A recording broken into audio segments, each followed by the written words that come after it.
Hello students, तो हम diploma की नई सीरीज़ स्टार्ट कर रहे हैं विच इज़ हाईवे इंजीनियरिंग, जो कि डिप्लोमा के 4th सेमेस्टर में पढ़ाया जाता है। तो इसमें हम लोग देखेंगे कि मेजर टॉपिक जो चैप्टर 1 का है वो क्या है। तो चैप्टर 1 के टॉपिक्स की बात करें तो पहला टॉपिक है इंपॉर्टेंस ऑफ हाईवे इंजीनियरिंग, तो उसको हम लोग देखेंगे, जो कि जिस पे क्वेश्चंस भी आते हैं। उसके अलावा हम देखेंगे हाईवे डेवलपमेंट कैसे कैसे हुआ, क्योंकि उस पर भी क्वेश्चंस बने हैं। Functions of IRC, CRRI, more than NHAI, इसको भी हम लोग देखेंगे क्योंकि इस पर भी क्वेश्चंस आते हैं। रोड का क्लासिफिकेशन कैसे किया गया है, और मास ट्रांसपोर्टेशन सिस्टम क्या है, कॉन्सेप्ट ऑफ स्मार्ट हाईवेज क्या है। तो इस वीडियो में हम लोग सारी चीज़ें कवर करने वाले हैं।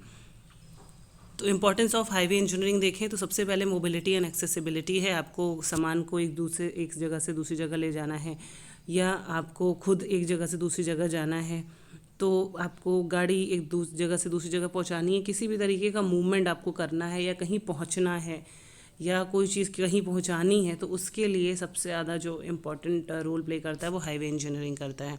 दूसरा, अगर इकोनॉमिकल डेवलपमेंट की बात करें, जब रोड नहीं थी तब अगर आप देखें तो जो देश का इकोनॉमिकल डेवलपमेंट था तब कम था, क्योंकि आपको एक्सपोर्ट करना है, इंपोर्ट करना है, इन सारी चीज़ों में आपको समस्या होती थी। लेकिन धीरे धीरे करके जैसे रोड बढ़ी तो एक्सपोर्ट इंपोर्ट बढ़ गया, तो इससे इकोनॉमिकल डेवलपमेंट हुआ।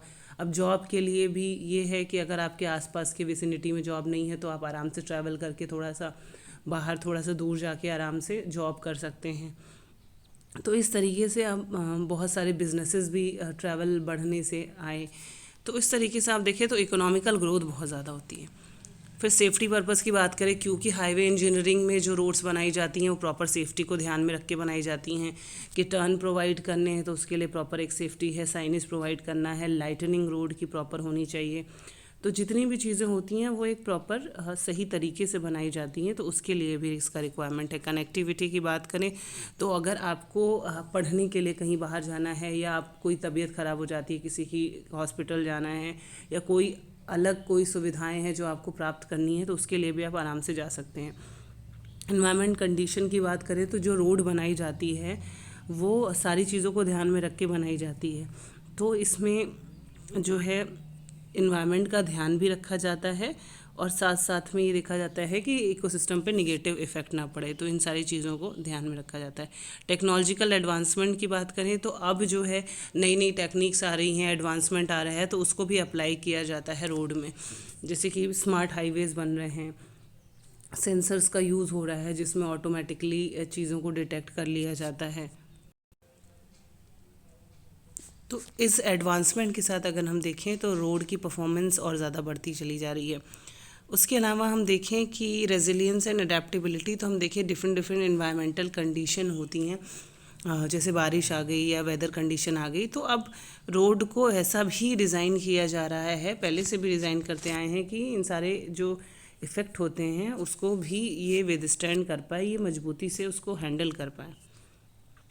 पब्लिक वेलफेयर की बात करें तो हर तरीके से पब्लिक का वेलफेयर है, क्योंकि अगर कोई भी इमरजेंसी सर्विसेज आपको चाहिए, एक जगह से दूसरी जगह जाना है, किसी भी तरीके की कोई समस्या है, तो हम आपके पास, क्योंकि अच्छी क्वालिटी के हाईवे हैं, एक्सप्रेसवेज हैं, तो आपको कोई इशू नहीं होता। आप आराम से इनके थ्रू आप एक जगह से दूसरी जगह जा सकते हैं किसी भी तरीके की प्रॉब्लम में।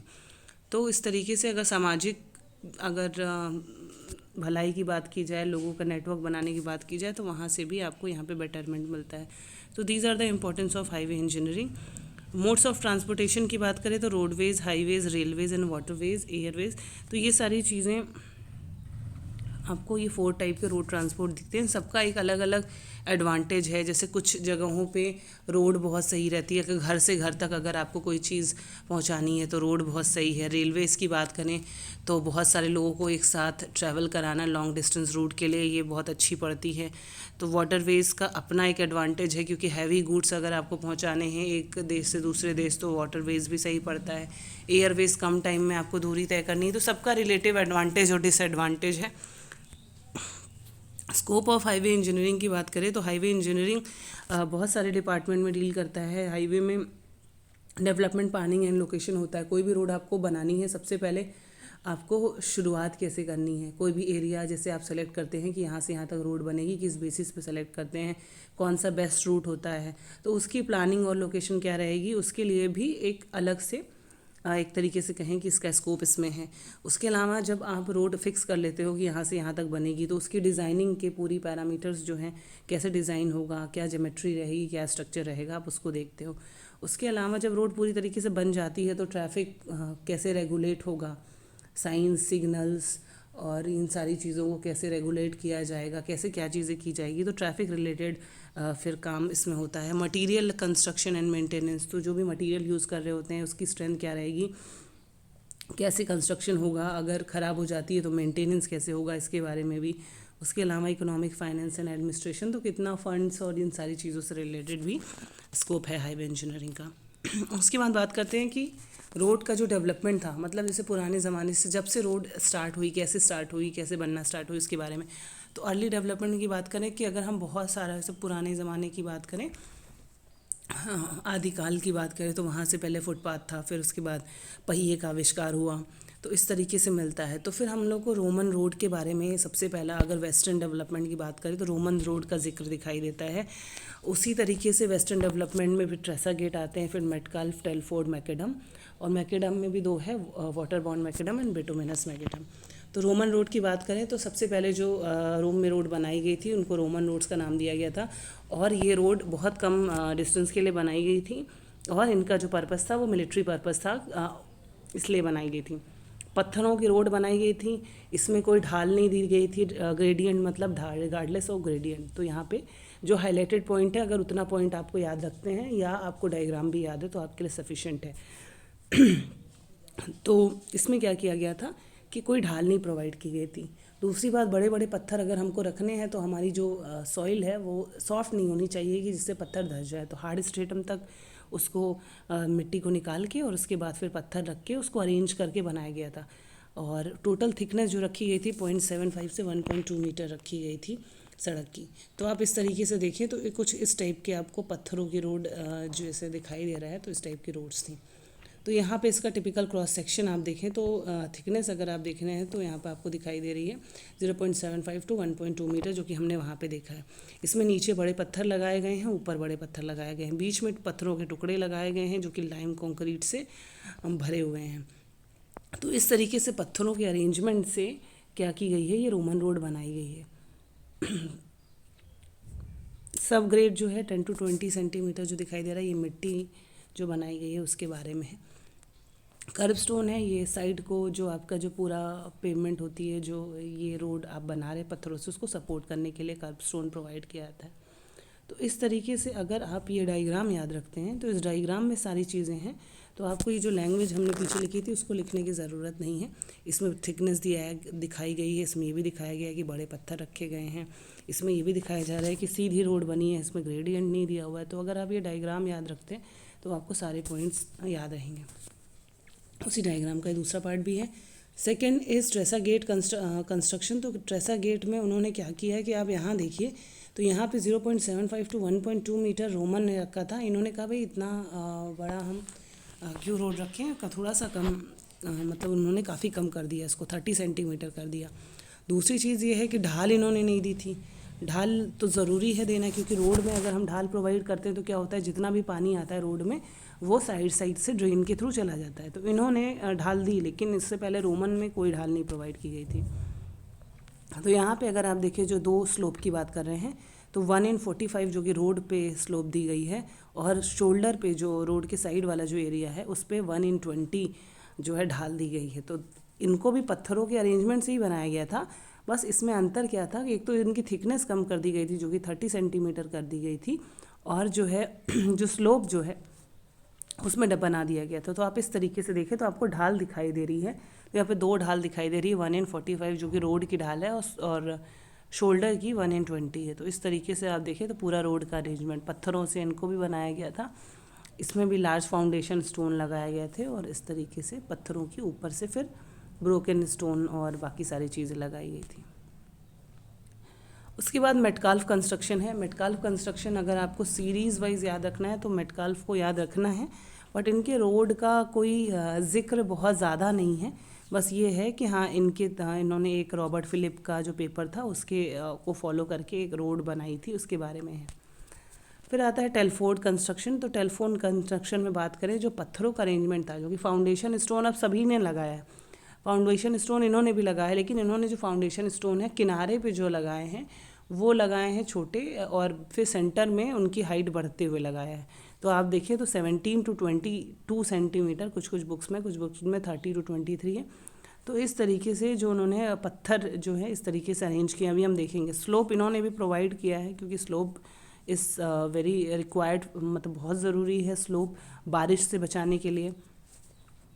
तो यहाँ पे आप देखें कि जो ये बड़े बड़े पत्थर एक तो लगाए गए किनारे पे छोटे, फिर सेंटर में उनकी हाइट बढ़ाते हुए एक तो ये लगाए गए, उसके ऊपर उन्होंने जो है टूटे हुए पत्थरों के टुकड़े लगाए लाइम स्टोन के साथ, और सबसे टॉप की जो लेयर थी वियरिंग को कोर्स, उसको 4 सेंटीमीटर थिक बनाया गया था।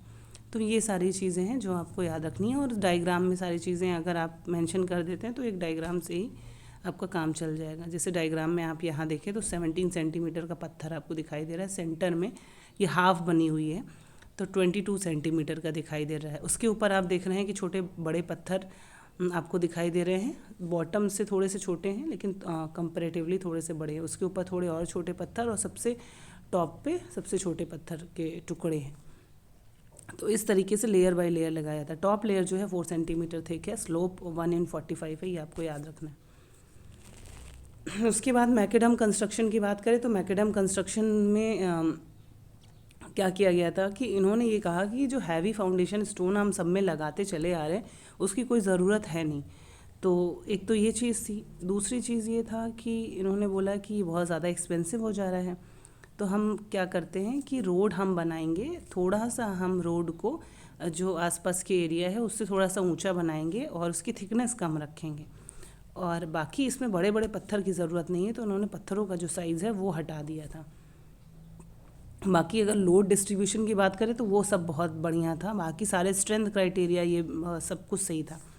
उसके अलावा अब स्टोन का लेयर कैसे है, तो अगर आप देखें तो जो सबसे बड़े स्टोन की साइज़ है, जो कि कह रहे हैं कि 5 सेंटीमीटर से पास होने वाले, 5 सेंटीमीटर सीव से पास होने वाले जो पत्थर हैं, मतलब एक समझ लीजिए कि बड़े साइज़ के पत्थर हैं, 5 से 6 सेंटीमीटर के आसपास के होंगे, इनको लिया गया 10 सेंटीमीटर की चौड़ाई में, मतलब थिकनेस में अगर बोलें कि इस तरीके से। और दूसरा जो है 3.75 से जो है पास होने वाले उनको लिया गया, और ये 10 सेंटीमीटर में रहे। उसके बाद 2 सेंटीमीटर से छोटे पत्थर लिए गए जो कि 5 सेंटीमीटर में थे। तो 10, 10 और 5 इस तरीके से लगाए गए। पत्थरों का साइज़ जो है वेरी कर रहा था फ्रॉम पहले 5, फिर 3.75 और 2, और स्लोप यहाँ पे भी 1/36 दिया गया। अगर आप देखें क्रॉस स्लोप 1/36 प्रोवाइड किया गया, और पूरा अगर रोड का आप अरेंजमेंट देखें तो किस तरीके से बनाया गया है। तो नीचे जो है बड़े पत्थर 5 सेंटीमीटर के आसपास के, फिर 3.75, और उसके बाद सबसे छोटे जो कि 2 से कम है, और फिर 100 mm यानी 10 सेंटीमीटर, 10 सेंटीमीटर और 5 सेंटीमीटर का इस तरीके से लेयरिंग इस हिसाब से की गई। तो अगर इस डायग्राम को अगर आपने याद रखा है तो सफिशेंट है। तो इस तरीके से अगर तीनों रोड को एक साथ देखें, रोमन तो हम लोग ने देख लिया था, इसमें ग्रेडियंट नहीं था, बाकी सारी ग्रेडियंट वाली रोड है, जैसे ट्रेसा गेट, टेलफोर्ड, मैकेडम। तो इसको आप एक साथ इस तरीके से देख सकते हैं, और कैसे अरेंजमेंट उनका बनाया गया था वो चीज़ आप देख सकते हैं। तो फाउंडेशन स्टोन तो बाकी सब में लगे थे, मैकेडम में फाउंडेशन स्टोन हटा दिए गए थे। उसके बाद आती है वाटर बॉन्ड मैकेडम। तो मैकेडम रोड ही है। अब इसमें हम क्या कर रहे हैं कि अरेंजमेंट वैसे ही कर रहे हैं, बस अरेंजमेंट में हम क्या कर रहे हैं, स्टोन डस्ट या सैंड को यूज़ कर रहे हैं और वाटर का स्प्रिंकल कर रहे हैं। जैसे एक लेयर हमने बिछाई, रोलर चलाया और वाटर छिड़का, रोलर चलाया, फिर दूसरी लेयर बिछाई, वाटर छिड़का और रोलर चलाया। तो इस तरीके से पानी के साथ पूरा मिक्स करके रोलर चलाते हुए इस पूरी रोड को सेट कर देते हैं। तो उसी को हम बोलते हैं वाटर बॉन्ड मैकेडम।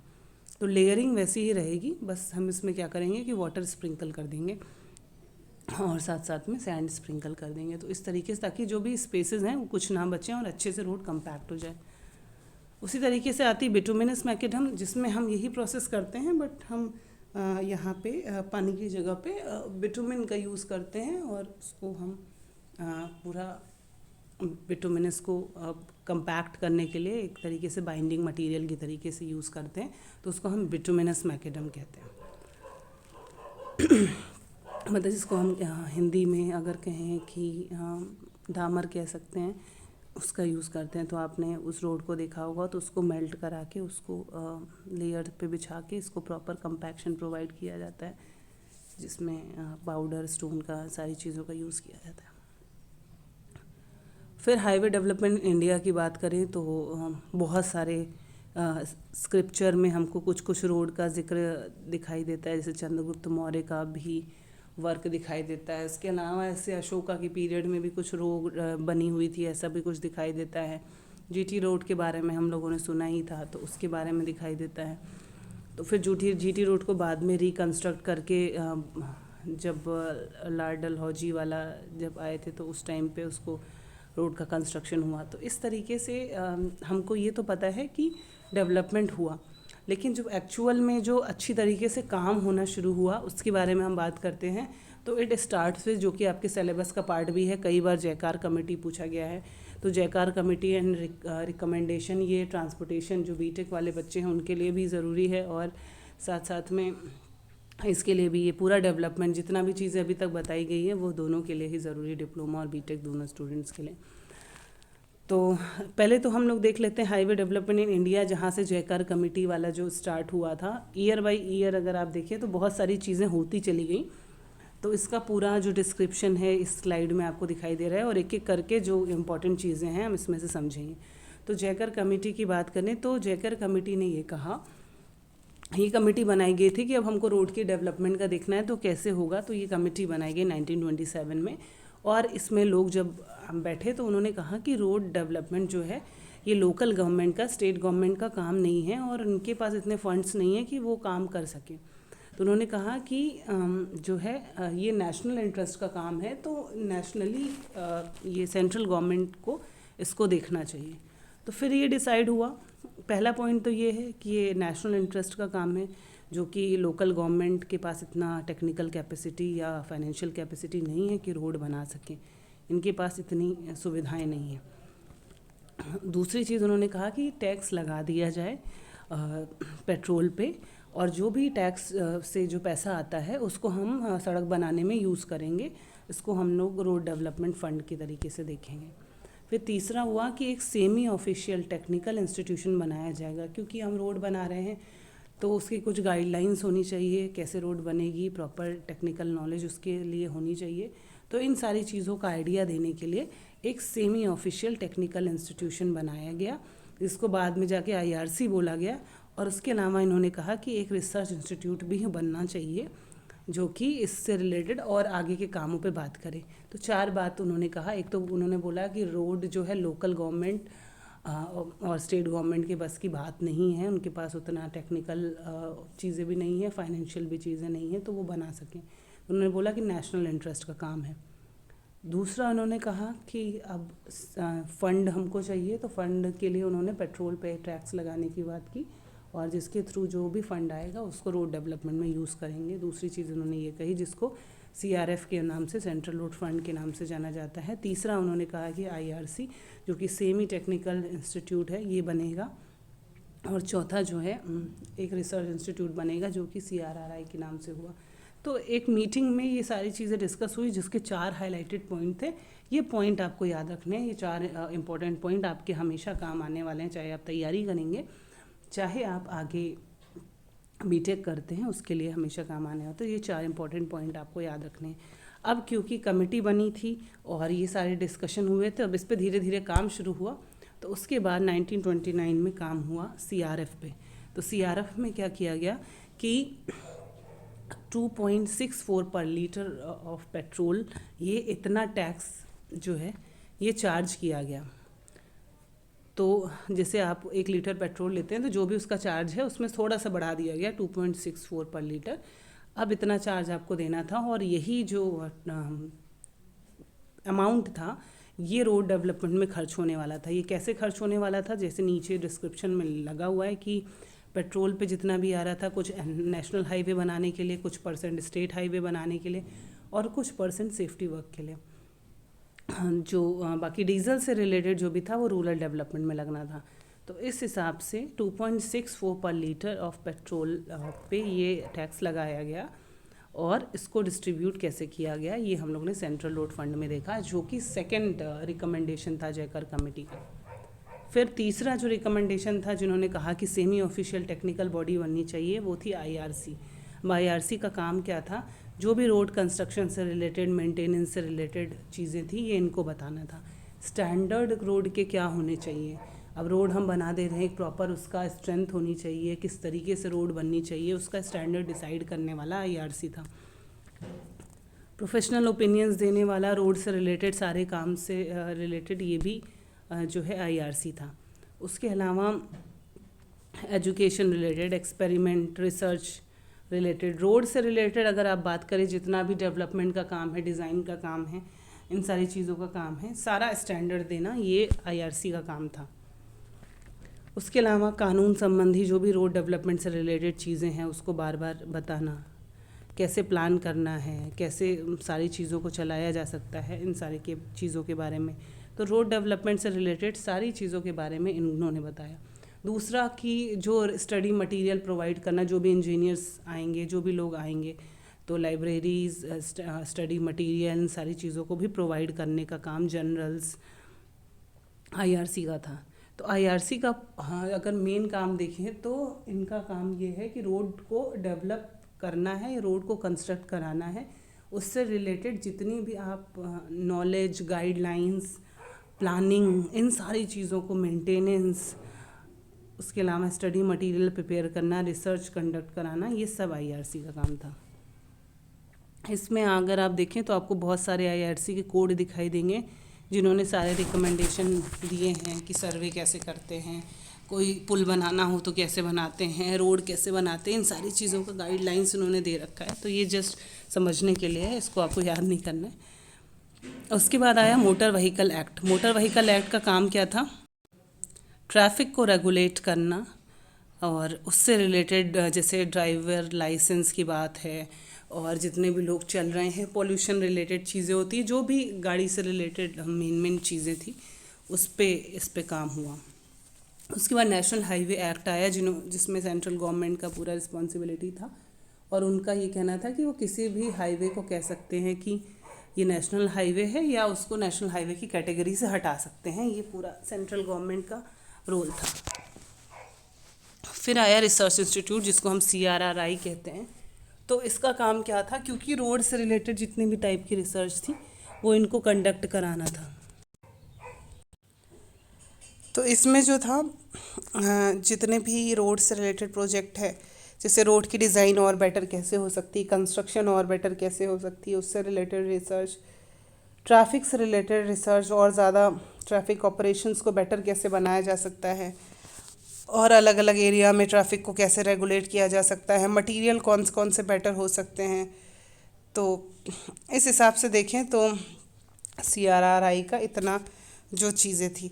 दूसरा कि जैसे कि मान लीजिए कि आप जो वेस्ट आते हैं, अब इंडस्ट्रियल वेस्ट का यूज़ करके बहुत सारे, अगर आप देखें तो मटेरियल्स बनाए जा रहे हैं, तो वेस्ट का यूज़ करके कोई अच्छे मटेरियल बनाए जा सकते हैं, रोड कंस्ट्रक्शन में यूज़ किए जा सकते हैं।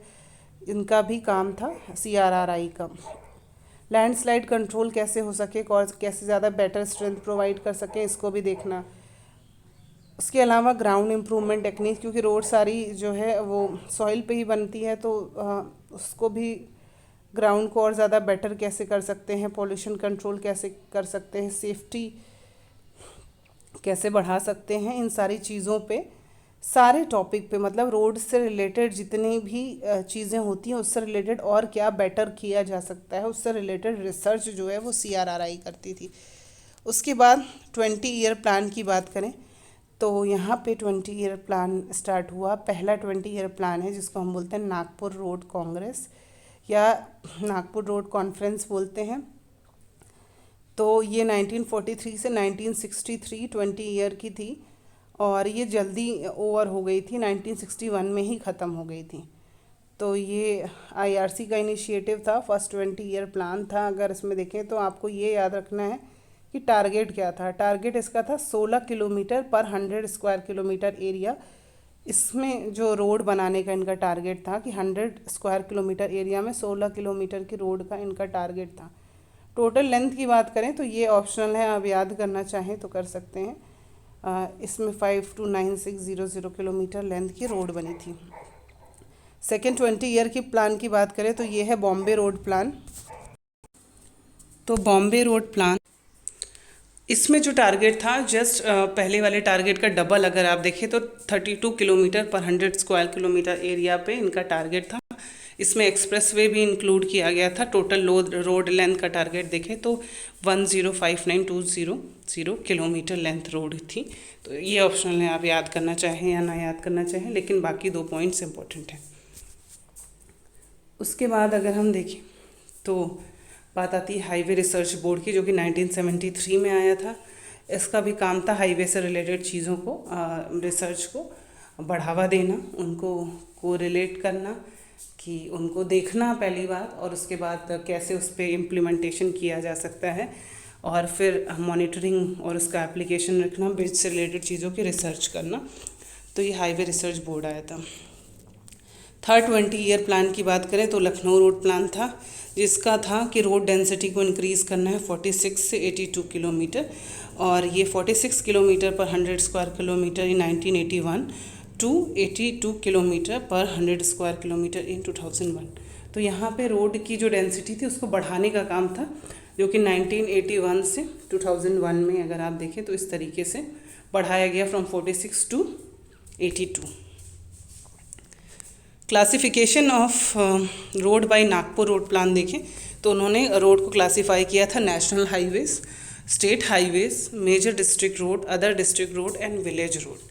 तो हम आगे देखेंगे इसको कि इसको कैसे कैसे डिफ़ाइन करते हैं, नेशनल हाईवेज़ क्या होते हैं, स्टेट हाईवेज़ क्या होते हैं, इनको हम देखेंगे आगे चल के।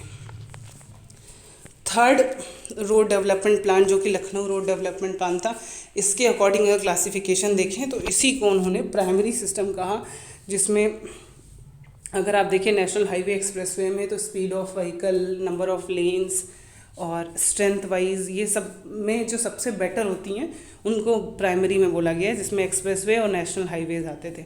सेकेंडरी में बोला गया स्टेट हाईवे और मेजर डिस्ट्रिक्ट रोड को, और टर्शरी में अदर डिस्ट्रिक्ट रोड और विलेज को किया गया। तो इन्होंने प्राइमरी, सेकेंडरी, टर्शरी क्लासिफिकेशन किया। और अगर नागपुर रोड प्लान की बात करें तो उन्होंने national highway, state highway, major district road, other district road और विलेज रोड इस तरीके से क्लासिफिकेशन किया था। उसके बाद आपके ही सिलेबस का पार्ट है NHDP, national highway development project. तो नेशनल हाईवे डेवलपमेंट प्रोजेक्ट की बात करें तो यहाँ पे इनका जो टारगेट था, ये 1998 में लॉन्च हुआ था, और इसका जो टारगेट था कि पहली बात कि बहुत जो कुछ मेन एरियाज़ थे उनके रोड को कनेक्ट करना था, और बहुत इंटरनेशनल स्टैंडर्ड का उनको ट्रैफिक फ़्लो बनाना था, जो कि NHAI के थ्रू इम्प्लीमेंट हुआ था। इसका जो फ़ेज़ 1 की बात करें तो phase 1 consist of golden quadrilateral network. तो यहाँ पे था गोल्डन क्वाड्रिलेटरल नेटवर्क, जो कि जिसकी लेंथ होगी 5846 kilometre, which is connected 4 major cities of Delhi, Chennai, Mumbai, Kolkata, and 981 kilometre of north, south and east west corridor. तो अगर आप यहाँ पे देखें तो इस तरीके से ये जो रोड नेटवर्क जो ब्लू से दिखाई दे रहा है, तो इस रोड नेटवर्क को डेवलप करने का इनका जो प्लान था, इस तरीके से प्लान था। उसके अलावा यहाँ पे आप अदर रोड भी देख रहे हैं, तो केवल ये मेजर जो ऑरेंज से यहाँ आपको दिखाई दे रही है, मेजर ये वाले रोड को कनेक्ट करना, एक अच्छे स्टैंडर्ड का बनाना, केवल इतना ही नहीं था, और भी साइड में और भी रोड्स को कनेक्ट करना था। तो पहला जो था, जो कि गोल्डन क्वाड्रिलेटरल नेटवर्क था, जो कि जिसमें 4 मेजर सिटीज़ को कनेक्ट करना था। दूसरा था कि जो पोर्ट्स की कनेक्टिविटी है, जहाँ भी बंदरगाह हैं उनके आसपास की कनेक्टिविटी को बढ़ाना था। उसके अलावा जो है 6161 kilometre of north south east west corridor, इसको भी बढ़ाना जो था, बनाना इनका काम था। तो इनका पूरा टारगेट था कि कहाँ से कहाँ तक रोड बनानी है, जिसमें मेजर सिटी को कनेक्ट करती हुई एक अच्छी रोड बनानी है, और अलग अलग जो पोर्ट हैं उनको कनेक्ट करते हुए रोड बनानी है, और कुछ फीडर रोड्स भी बनानी है। तो इस तरीके से इनका अलग अलग टाइम पे अलग अलग टारगेट था। 4 laning of 12,109 kilometre of high density national highways connecting state capital and places of economic and commercial tourism important। तो जो जो मेजर स्टेट्स थे उनको भी कनेक्ट करते हुए एक रोड का इनका टारगेट था। सिंगल लेन रोड को अपडेट करने का और उसके और ज़्यादा बेटर करने का, अपग्रेड करने का टारगेट था। उसके अलावा 4 लेन को 6 लेन बनाने का टारगेट था। एक्सप्रेसवेज बनाने का टारगेट था, फ्लाईओवर बनाने का, अंडरपास बनाने का। इस तरीके से अलग अलग फेज़ जब आई उसका अलग अलग टारगेट था। तो इनका जो पूरा काम था कि पूरे इंडिया में रोड के नेटवर्क को और ज़्यादा बेटर से बेटर कैसे बना सकते हैं, इसका काम था। नेक्स्ट इज़ NHAI, जिसका नाम हम लोग ने सुना हुआ है काफ़ी। तो NHAI national highways authority of India, जो कि 1988 में फॉर्म हुई थी। ये एक ऑर्गेनाइजेशन थी जिसका काम था नेशनल हाईवे के इम्प्रूवमेंट से रिलेटेड, उसके डेवलपमेंट से रिलेटेड सारा काम करना। इसका हेडक्वार्टर न्यू दिल्ली में है, जो कि MORTH के अंडर आता है। फंक्शंस अगर हम बात करें तो नेशनल हाईवे से रिलेटेड सारे काम को देखना इसका काम है, जैसे उसको डेवलप करना, मेंटेन करना, उसको और मैनेज करना नेशनल हाईवे को पूरे कंट्री में। उसके अलावा टोल वगैरह प्रोवाइड लेना नेशनल हाईवे पे, ये सब भी उनका काम है। उसके अलावा हाईवे कंस्ट्रक्शन से रिलेटेड लोगों को कंसल्टेंसी प्रोवाइड करना, उनको सलाह देना, ये भी इनका काम है। उसके अलावा इश्यूज़ जितने भी हाईवे से रिलेटेड आते हैं, कोई भी किसी भी तरीके की प्रॉब्लम आती है तो उसको सॉल्व करना भी इनका काम है।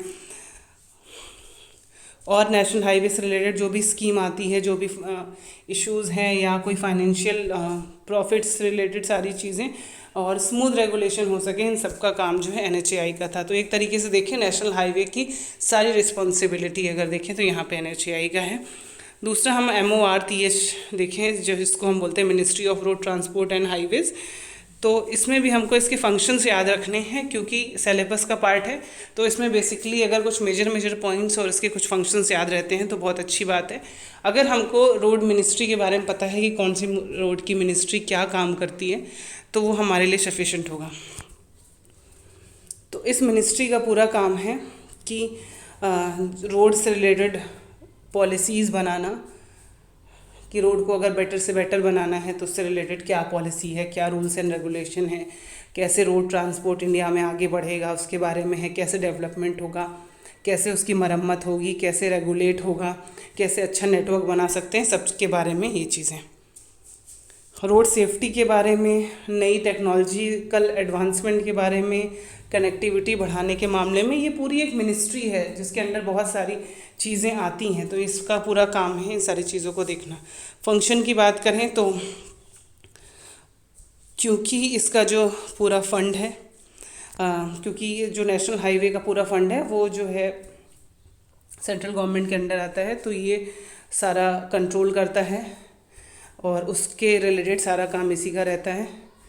पूरा कंट्रोल जो है CRF का इन्हीं के पास रहता है और यही बताते हैं कि कैसे कब कहाँ रोड कंस्ट्रक्शन होगा।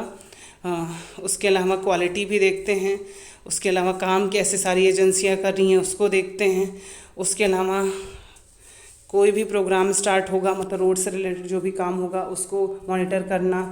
उसके बाद जो भी PWD ने प्रोजेक्ट्स बनाए हैं उसको देखना, मतलब रोड से रिलेटेड सारा मॉनिटरिंग का, प्लानिंग, डेवलपमेंट, इन सारी चीज़ों को अब पूरी तरीके से ये गवर्नमेंट ऑर्गेनाइजेशन अपने अंडर एडमिनिस्टर करती है। रोड रिसर्च से रिलेटेड सारी चीज़ें। उसके अलावा नेशनल हाईवे एक्ट के थ्रू कि किस हाईवे को इंक्लूड करना है, किसको निकालना है, इन सारी चीज़ों के बारे में, टेक्निकल फिजिबिलिटी, फ्यूचर यूज़, इन सारी चीज़ों के बारे में जो है ये MORTH देखता है और MORTH ही सारे रूल्स फाइनल करता है। उसके बाद आई थी प्रधानमंत्री ग्राम सड़क योजना। तो प्रधानमंत्री ग्राम सड़क योजना जो कि 2000 में आई थी और इसका काम क्या था कि जो गांव के एरिया है, रूरल एरियाज़ हैं, वहाँ पे रोड कनेक्ट करना है, जो कि अटल बिहारी वाजपेयी के अंडर में ये सारा पूरा काम चला था। और ये सेंट्रली स्पॉन्सर्ड स्कीम थी क्योंकि सेंट्रल गवर्नमेंट के अंडर ही सारा काम हुआ था। तो इसमें अगर जो मेन टारगेट की हम बात करें तो इनका ये था कि जो भी गांव है जिनकी पॉपुलेशन जो है 500 से ज़्यादा है, तो ऐसे जो भी हैं कनेक्टेड नहीं हैं उनको जो है कनेक्ट करने का रोड नेटवर्क से इनका टारगेट था। उसके अलावा हिली एरियाज़ में 250 और मोर, मतलब कि जैसे किसी गांव में 500 लोग रहते हैं और रोड डेवलपमेंट उस हिसाब से नहीं है, तो नंबर ऑफ़ पीपल के हिसाब से रोड डेवलपमेंट किया गया था। इस हिसाब से 500 नॉर्मल के लिए और 250 जो था हिली एरियाज़ के लिए।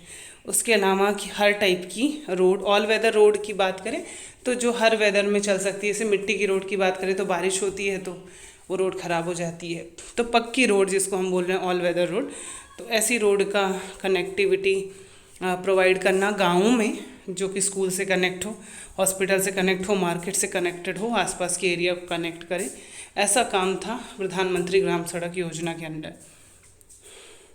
बॉर्डर रोड ऑर्गेनाइजेशन जो कि ministry of defence of India के अंडर आती है, जहाँ की जो भी रोड्स हैं जो कि बॉर्डर एरिया पे पड़ती हैं, जो कि स्ट्रैटेजिक इम्पोर्टेंस रखती हैं, जिनको कंट्रोल की बहुत ज़्यादा ज़रूरत है, ऐसी रोड को कैसे कनेक्ट करना है, कैसे बनाना है, इन सारी चीज़ों को कैसे डेवलप करना है, इसके बारे में BRO का काम था। क्योंकि बॉर्डर एरियाज़ का जो काम होता है वो बहुत इम्पोर्टेंट होता है सेफ्टी पर्पस से, तो इसका पूरा काम BRO देखता था।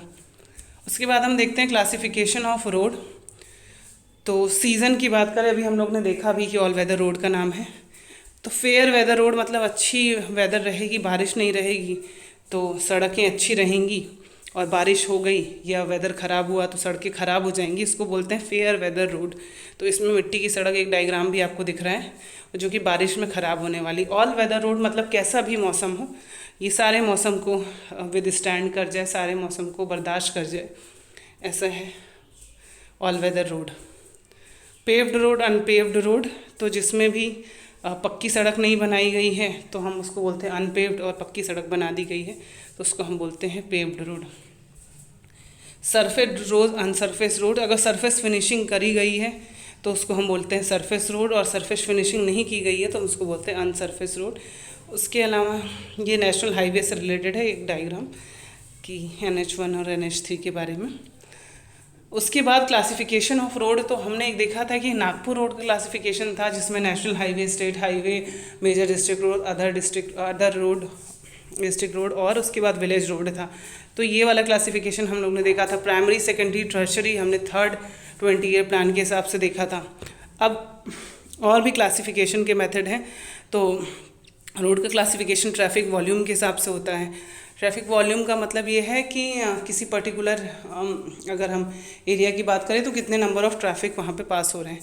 तो हैवी ट्रैफिक अगर किसी जगह पे पास होता है तो उसको हम बोलते हैं कि हैवी है, या कम ट्रैफिक पास हो रहा है तो उसको हम बोलेंगे लाइट है। उसी तरीके से मीडियम ट्रैफिक पास हो रहा है तो हैवी, मीडियम, लाइट के हिसाब से हम क्लासीफाई करते हैं रोड को। क्योंकि कई रोड होती हैं उसमें देखते हैं कि किसी पर्टिकुलर टाइम पे बहुत ज़्यादा ट्रैफिक जा रहा है तो उसको हम बोलेंगे हैवी ट्रैफिक रोड है। फिर मीडियम, लाइट। उसके अलावा लोड के हिसाब से भी है क्लास A, क्लास B, मतलब कि कितने भारी व्हीकल उसमें से गुजरते हैं, इस हिसाब से भी क्लासिफिकेशन किया गया है। तो अगर आप देखें वेरी हैवी मतलब कि 600 व्हीकल जो है पर डे यहाँ से गुजरने हैं तो उसको बोलेंगे वेरी हैवी। और 251 से 600 तो हैवी। मीडियम की बात करें तो 70 to 250। और लाइट ट्रैफिक रोड जहाँ पे ट्रैफिक बहुत कम रहता है, 70 गाड़ियाँ केवल पर डे गुजरती हैं। उसके अलावा जब हम लोगों ने देखा था कि वेट के हिसाब से, तो ग्रुप A देखें, ग्रुप A में अगर आप देख रहे हैं तो हैवी व्हीकल्स आ रहे हैं, ग्रुप B में जो है हैवी व्हीकल्स आ रहे हैं, ग्रुप C में स्मॉल व्हीकल्स आ रहे हैं। तो जो कमर्शियल व्हीकल्स हैं उनके वेट के हिसाब से भी रोड को क्लासीफाई किया गया है, जो कि हमने देखा था क्लास A, क्लास B। उसके बाद बात करते हैं एक्सप्रेसवेज। एक्सप्रेसवेज की बात करें तो एक्सप्रेसवे भी रोड के क्लासिफिकेशंस का एक पार्ट है, जिसमें हम देखते हैं कि एक्सप्रेसवे में जो रोड की स्पीड मतलब जो स्पीड अलाउएबल होती है तो वो 120 किलोमीटर पर आवर है। हाई स्पीड से आप जा सकते हैं आराम से। उसके अलावा जो पूरी विड्थ की बात करें तो 90 मीटर विड्थ, मतलब रोड की चौड़ाई की बात करें तो बहुत अच्छे से बहुत बड़े एरिया को कवर किया जाता है आसपास के। तो लैंड विड्थ भी काफ़ी ज़्यादा होती है। फुल एक्सेस कंट्रोल होता है कि मतलब उस आपका एंट्री पॉइंट और एग्ज़िट पॉइंट वो फिक्स होता है, ये नहीं कि आप कहीं भी बीच में रोक दें, ऐसा कुछ नहीं होता है। Major point of traffic generation, तो जहाँ ट्रैफिक ज़्यादा होता है वहाँ ज़्यादातर हम एक्सप्रेसवे लगाते हैं कि ईज़िली, कि कुछ जो लोग हैं जिनको एक जगह से दूसरी जगह जाना है काफ़ी दूर तक, और वो बीच वाली जो रोड है उस पर ना जाके एक्सप्रेसवे पे सीधा चले जाएं, जिनको बीच बीच में रुकना नहीं है। जिनको मार्केट में रुकना है वो नॉर्मल रोड पकड़ सकते हैं। स्लो ट्रैफिक अलाउड नहीं होता है। लोडिंग अपलोडिंग पार्किंग अलाउ नहीं होती है। तो नेशनल हाईवेज जो थे उनका अगर हम बात करें तो जो मेन स्टेट्स हैं उनको जोड़ने का काम करता है, और जो इंडस्ट्रियल इम्पोर्टेंस की जो सड़कें हैं उनको भी आपस में जोड़ने का काम करता है। तो इसमें अलग अलग जो विड्थ होती है रोड की वो कहाँ पे बन रहा है उस हिसाब से डिसाइड होती है। 7 मीटर की या 15 मीटर की, मतलब उतने नंबर ऑफ़ लेन्स की रोड बनाई जाती है, डिपेंड्स ऑन कि कहाँ पे बनाई जा रही है। उसके अलावा अगर हम बात करें कि टोटल लेंथ कितनी है ऐसे हाईवेज़ की, तो 70,548, जो कि Indian highways total road network का 2% कवर करता है, और ट्रैफिक जो है 40% हैंडल करता है। उसके अलावा बात करें तो नेशनल हाईवे को देखने वाली जो अथॉरिटी है वो national highway authority of India है, जो कि बताती है कि नेशनल हाईवे का काम कैसे चलेगा, कहाँ बनेगा, इम्पोर्टेंस और सारी चीज़ें इसके बारे में। उसके बाद हम बात करें कि लॉन्गेस्ट हाईवे क्या है, वो है NH7 अगर हम देखें, और शॉर्टेस्ट हाईवे जो है वो NH47A है, और इसका जो वो है वहाँ पे कोची सिटी में है, ये शॉर्टेस्ट हाईवे है। और लॉन्गेस्ट हाईवे जो है वो है वाराणसी में, जो कि उत्तर प्रदेश जो वाराणसी में आता है उसको कन्याकुमारी तक जोड़ता है। उसके अलावा स्टेट हाईवेज़ की बात करें तो डिस्ट्रिक्ट हेडक्वार्टर और इम्पोर्टेंट सिटीज़, और उसके अलावा स्टेट हाईवेज़ को कनेक्ट करने का जो मेन नेशनल हाईवेज़ हैं उनको कनेक्ट करने का काम करता है, ऐसे को बोलते हैं स्टेट हाईवे। तो क्या करेगा, ये डिस्ट्रिक्ट हाईवे को कनेक्ट करेगा, उसके अलावा स्टेट्स में अदर रोड्स को कनेक्ट करेगा। उसके अलावा अगर हम बात करें तो इसका जो कंस्ट्रक्शन एंड मैनेजमेंट है वो स्टेट गवर्नमेंट देखती है, और इसका जो स्पेसिफिकेशन डिज़ाइन है वो नेशनल हाईवे जैसा ही होता है। अगर हम बात करें लेंथ भी इसकी वेरी करती है कि कहाँ पे बन रहा है, 7 मीटर टू 10 मीटर। और total length of state highway की बात करें इंडिया में तो 137,119 किलोमीटर्स हमको दिखाई देता है। उसके अलावा मेजर डिस्ट्रिक्ट रोड की बात करें जो कि मार्केट्स और जो मेजर हाईवेज़ हैं उनको मार्केट से कनेक्ट करने का काम करता है, और इसका जो टोटल किलोमीटर्स में देखें तो हमें दिखाई देता है 470,000 किलोमीटर। ठीक है। उसके अलावा विलेज रोड की बात करें तो विलेज रोड हमको कई बार ऑर्डिनरी रोड और विलेज रोड जो है, अदर डिस्ट्रिक्ट रोड और विलेज रोड को उसको एक तरीके से देखा जाता है। तो क्या होता है कि जो गांव के आसपास की जो रोड्स होती हैं उनको हम विलेज रोड कहते हैं, और ये भी कई बार जो नियरेस्ट रोड हैं आपस में या किसी मेन रोड से कनेक्ट किया गया है तो इनको हम ऑर्डिनरी रोड कहते हैं। अदर डिस्ट्रिक्ट रोड की बात करें तो रूरल एरियाज़ के रोड को जो MDR और SS से मिलाने वाली जो रोड है वो अदर डिस्ट्रिक्ट रोड है। क्लासिफिकेशन ऑफ अर्बन रोड की बात करें तो इसका क्लासिफिकेशन एक बार एग्जाम में पूछा गया था, आर्ट्रियल रोड, सब आर्टियल रोड, करेक्टर और लोकल स्ट्रीट। आर्ट्रियल जो कि रोड जो कि हम बोलते हैं बहुत स्पीड से, जैसे एक्सप्रेसवे वगैरह हम देखते हैं, नेशनल हाईवेज़ देखते हैं, उनको आर्ट्रियल में कनेक्ट किया जाता है, जो कि मेन रोड होती हैं जिस पे हैवी ट्रैफिक मूव करता है, इसको हम बोलते हैं आर्ट्रियल। तो इसमें हम देखते हैं नो फ्रंटेज एक्सेस, मतलब आप कभी इसमें एंट्री नहीं कर सकते, कभी एक्सिट नहीं कर सकते, कहीं गाड़ी खड़ी नहीं कर सकते, आपको तेज़ स्पीड में चलना होगा। और सेंट्रल बिजनेस एरिया से जो है ये 15 किलोमीटर स्पेसिंग पे रहेगा। इसमें जो रोड होंगी वो डिवाइडेड होंगी प्रॉपर, और पैदल जाने वालों के लिए बिल्कुल भी अलाउंस नहीं होगी, या कुछ कुछ जगहों पे इंटरसेक्शन पे अलाउंस होगी।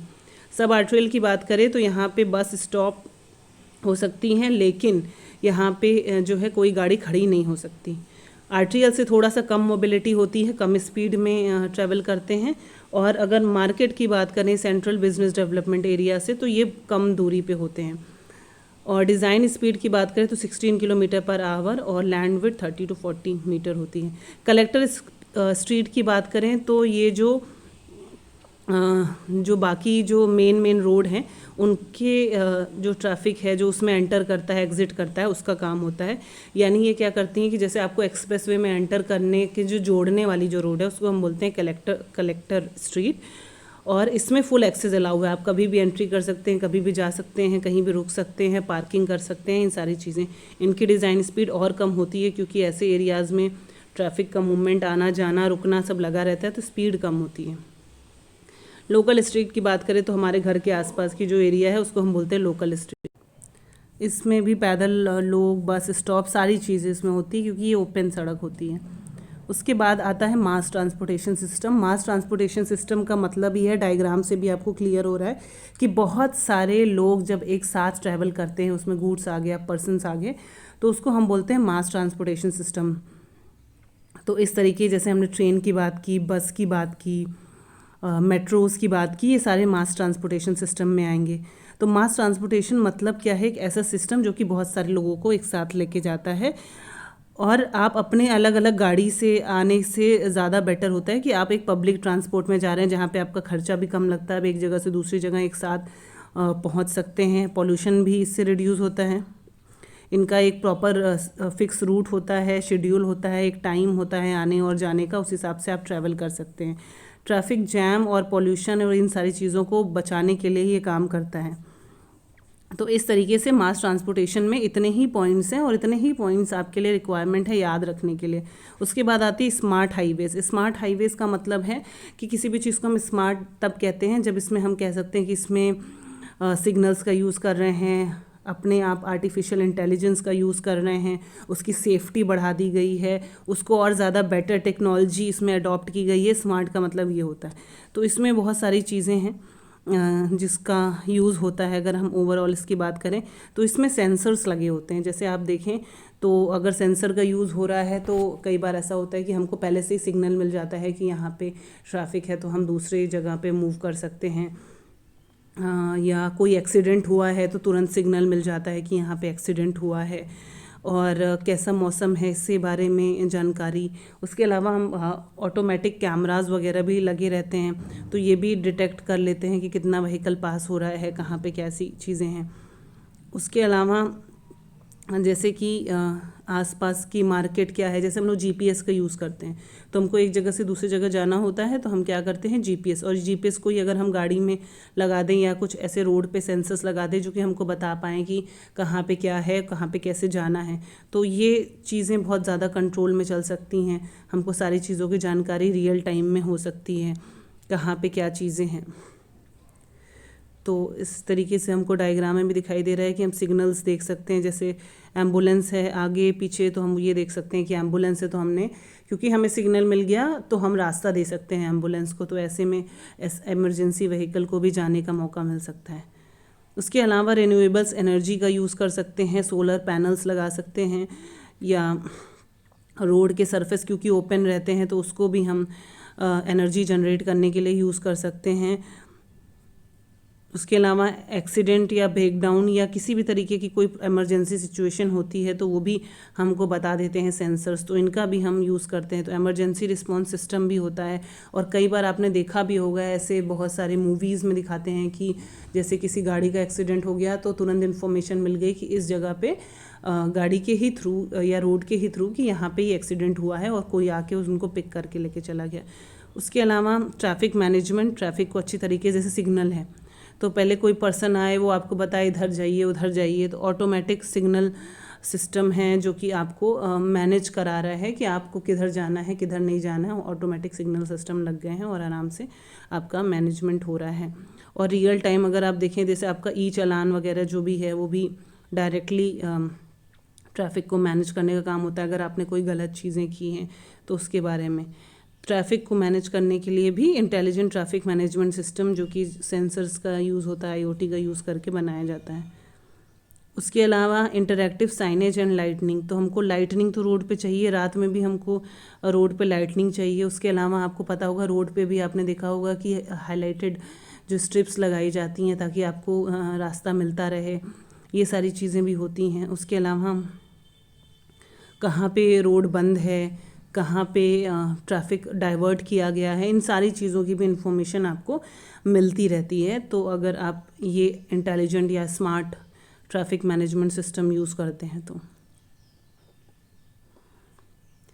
तो अगर हम देखें कि अभी आजकल बहुत सारी चीज़ें आ गई हैं, मार्केट में एआई भी आ गया है, तो ऑटोमेटिकली आपको बहुत सारी चीज़ों का डेटा मिल जाता है। रोड का जो पहले ट्रैफिक मैनेजमेंट था और अब ट्रैफिक मैनेजमेंट है, बहुत ज़्यादा इम्प्रूव हो गया है just because of integrating this smart management system.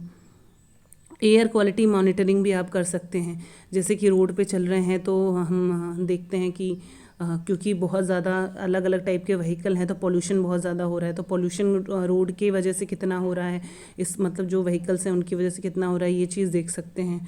उसके अलावा जो रोड बनाई जा रही है वो इको फ्रेंडली मटेरियल से भी आप बना सकते हैं, तो उसको कितना इन्वॉल्व कर सकते हैं, ये भी स्मार्ट ट्रैफिक मैनेजमेंट सिस्टम में ही आता है। उसके अलावा मोबाइल ऐप्स वगैरह इन सारी चीज़ों को भी हम देख सकते हैं जो कि हमारी मदद कर सकती हैं ट्रैफिक को देखने में।